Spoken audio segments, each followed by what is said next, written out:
हाँ तो दोस्तों, कैसे हैं आप लोग। जैसा कि आप सबों को पता है कि सबकी पाठशाला यूट्यूब चैनल द्वारा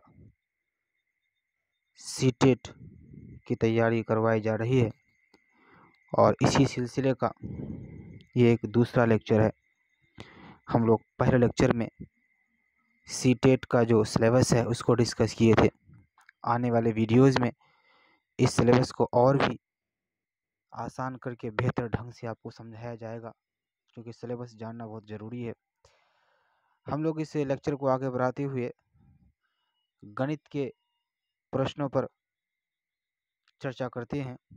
जैसा कि आपको पिछले वीडियो में बताया भी गया है और आपको मालूम भी होगा कि गणित में कुल 30 प्रश्न पूछे जाते हैं, जिसका कुल अंक 30 होता है।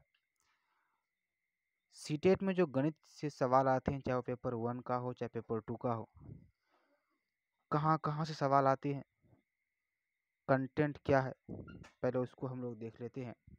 आगे बढ़ने से पहले आप सभी दोस्तों से गुजारिश है कि सबकी पाठशाला जो यूट्यूब चैनल है, ये आपका अपना चैनल है। इसको आप सब्सक्राइब कर दें, बेल आइकन भी आप प्रेस कर दें, क्योंकि आप सीटेट का तैयारी कर रहे हैं और आपके तैयारी में ये चैनल आपको बहुत मदद करने वाला है। आपको सीटेट पास करने में, सीटेट क्रैक करने में ये चैनल आपको बहुत ही अहम भूमिका निभाने वाला है। तो मैथ के कंटेंट को देखते हैं। सीटेट में जो मैथ है उसमें ज्यामिति से प्रश्न आते हैं, आकार और स्थानिक समझ से प्रश्न आते हैं। इसी तरह से हमारे चारों ओर विद्यमान ठोस पदार्थ, संख्याएं, जोड़ना और घटाना, गुणा करना, विभाजन करना, मापन, भार, समय, परिमाण, आंकड़ा प्रबंधन, पैटर्न राशि, अंकगणित से सवाल पूछे जाते हैं। इसके अलावा पेडागोजी भी है मैथ में, जो गणित, तर्क, तार्किक सोच की प्रकृति, पाठ्यक्रम में गणित का स्थान, गणित की भाषा, सामुदायिक गणित, औपचारिक और अनौपचारिक तरीकों के माध्यम से मूल्यांकन, शिक्षण की समस्याएं, त्रुटि विश्लेषण और सीखने और शिक्षण से संबंधित पहलू, नैदानिक और उपचारात्मक शिक्षण, ये सब कंटेंट है जिस पे हम लोग आने वाले दिनों में अलग अलग लेक्चर के माध्यम से आपको पढ़ाएंगे, आपका सीटेट पास करने में मदद करेंगे। तो आइए सबसे पहले हम लोग संख्या यानी संख्या पद्धति पर चर्चा करते हैं, जिसको नंबर सिस्टम के नाम से जाना जाता है।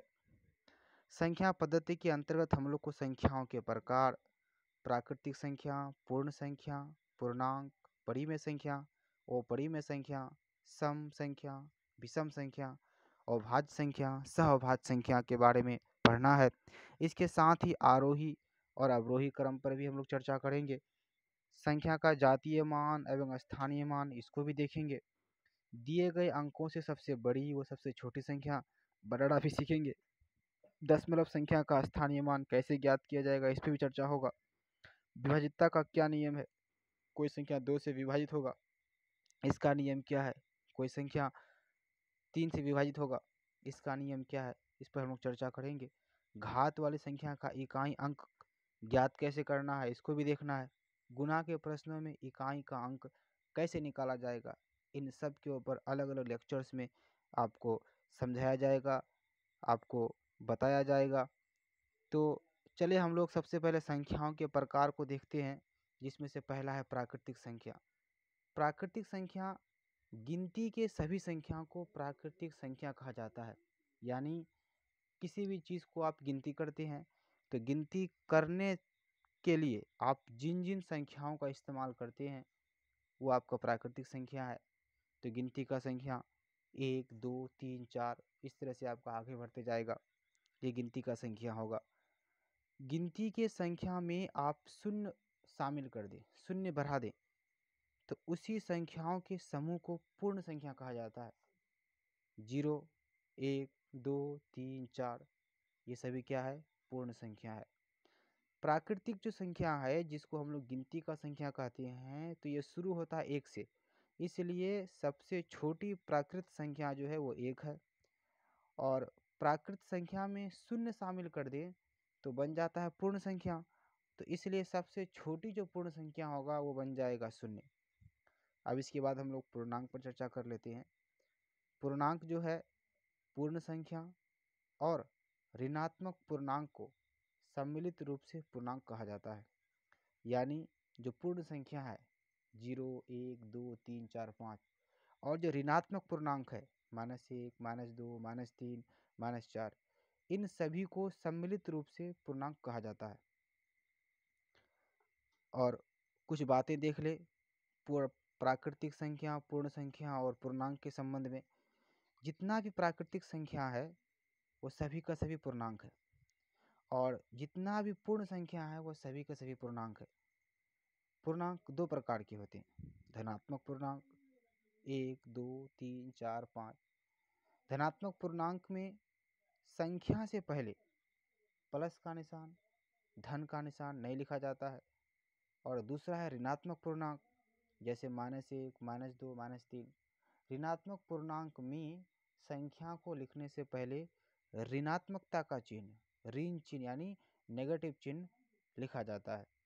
अब आगे बढ़िए, बड़ी में संख्या पर चर्चा करते हैं।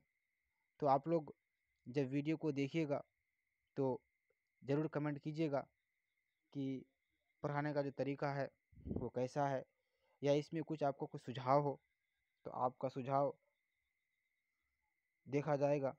आपके सुझाव का स्वागत है।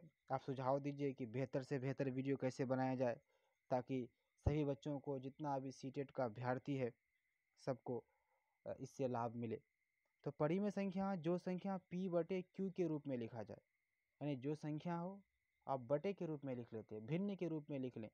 हाँ, कंडीशन है, जहाँ p और q दोनों संख्या भिन्न के रूप में जो संख्या लिखेंगे, हर और अंश के रूप में जो संख्या लिखेंगे, उसमें हर और अंश दोनों यानी p और q दोनों पूर्णांक होना चाहिए। और जो इसका हर है यानी q, वो 0 नहीं होना चाहिए। यानी बटे के नीचे 0 नहीं हो तो कोई भी बटे वाला संख्या वो परिमेय संख्या कहलाएगा। जैसे 2/5, 3/5, -1/4, इस तरह का कोई भी संख्या क्या होगा, परिमेय संख्या कहलाएगा। तो परिमेय संख्या के बारे में कुछ बातें और भी जान ले।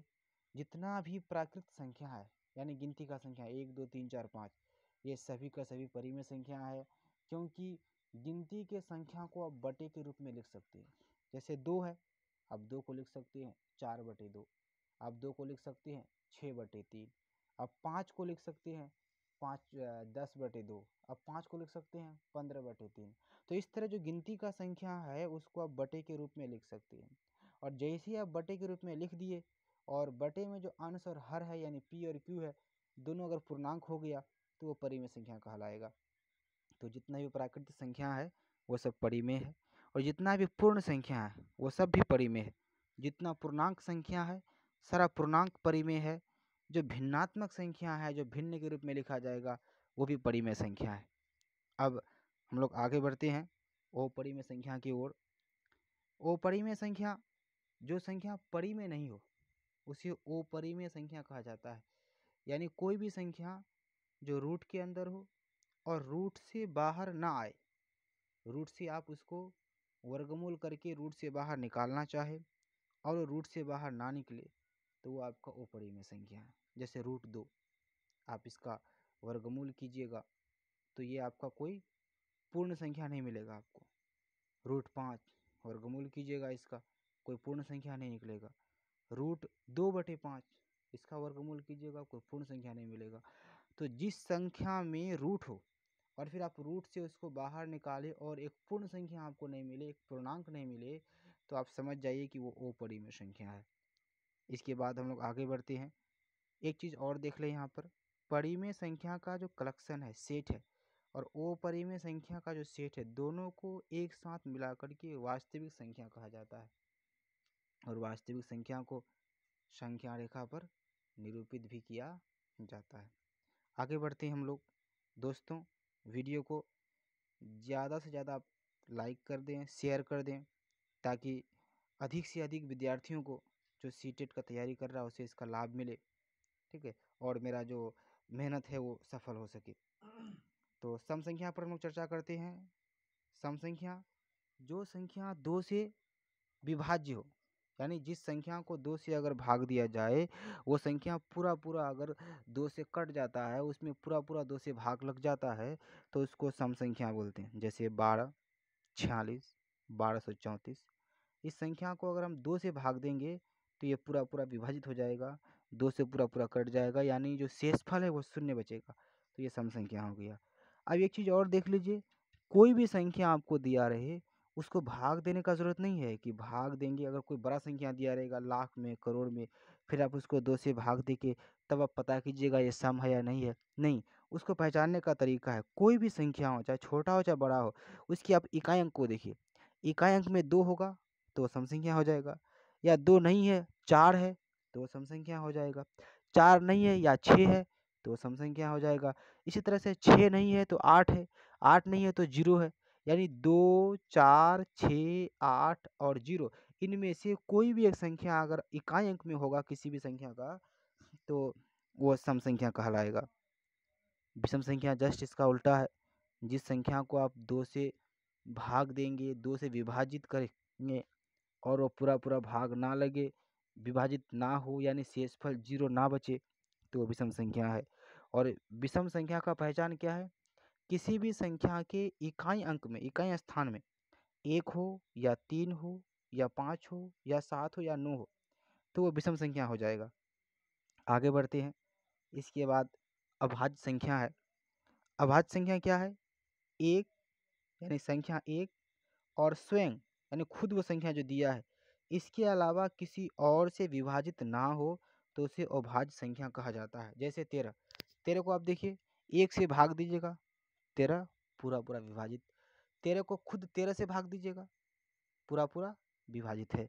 लेकिन 1 और 13 के अलावा, यानी 1 और स्वयं के अलावा बाकी किसी भी संख्या से 13 विभाजित होने वाला नहीं है, तो इस तरह 13 क्या हो गया? अभाज्य संख्या। इस तरह से 19 है, 79 है, 101 है, और भी संख्या है जो अभाज्य संख्या है। भाज्य संख्या, जो संख्या अभाज्य नहीं है उसे भाज्य संख्या कहा जाता है। जैसे 12 है, 18 है, 45 है, 78 है, यानी भाज्य संख्या 1 और खुद से यानी स्वयं से भी कट जाता है, इसके अलावा और भी किसी अंक से कटता है। जैसे आप देख लें 12, 12 1 से कट जाएगा, खुद 12 से कटेगा, और इसके अलावा 12 2 से भी कट जाएगा, 12 3 से भी कट जाएगा, 12 4 से भी कट जाएगा। तो ये 1 और स्वयं के अलावा और भी बाकी संख्या से कट रहा है, तो ये आपका अभाज्य संख्या, भाज्य संख्या कहलाएगा। एक है सह अभाज्य संख्या। कोई भी 2 संख्या या 2 से अधिक संख्या, आप उसका एलसीएम एचसीएफ निकालिए, और एचसीएफ अगर 1 हो जाए तो उस दोनों संख्याओं को या जितना भी संख्या दिया है उन सभी संख्याओं को सह अभाज्य संख्या कहा जाता है। जैसे 5 और 7, 5 और 7 का एचसीएफ निकालिए, एचसीएफ 1 होगा, तो 5 और 7 दोनों क्या हो गया? सह अभाज्य संख्या हो गया। 13, 11 और 13 ये दोनों भी क्या है? सह अभाज्य संख्या है। दोनों का आप एचसीएफ निकालिएगा तो 1 होगा। इसके अलावा एक चीज़ और आप देख लें, 1 से 100 तक टोटल जो अभाज्य संख्या है ये आपका 25 है। याद रखिएगा, 1 से 100 तक जो टोटल अभाज्य संख्या है वो 25 है। कौन कौन है? 2 है, 3 है, 5 है, 7 है, 11 है, 13 है, 17 है, 19 है, 23 है, 29 है, 31 है, 37 है, 41 है, 43 है, 47, 53, 59, 61, 67, 71, 73, 79, 83, 89 और 97। ये 1 से 100 तक 100 तक टोटल अभाज्य संख्या है, जिसकी कुल जो तादाद बनता है वो 25 बनता है। दोस्तों, आज के क्लास में इतना ही। आप लोग इस वीडियो को अधिक से अधिक शेयर कीजिए और लाइक कीजिए, और हमारे इस चैनल को आप सब्सक्राइब कीजिए। धन्यवाद।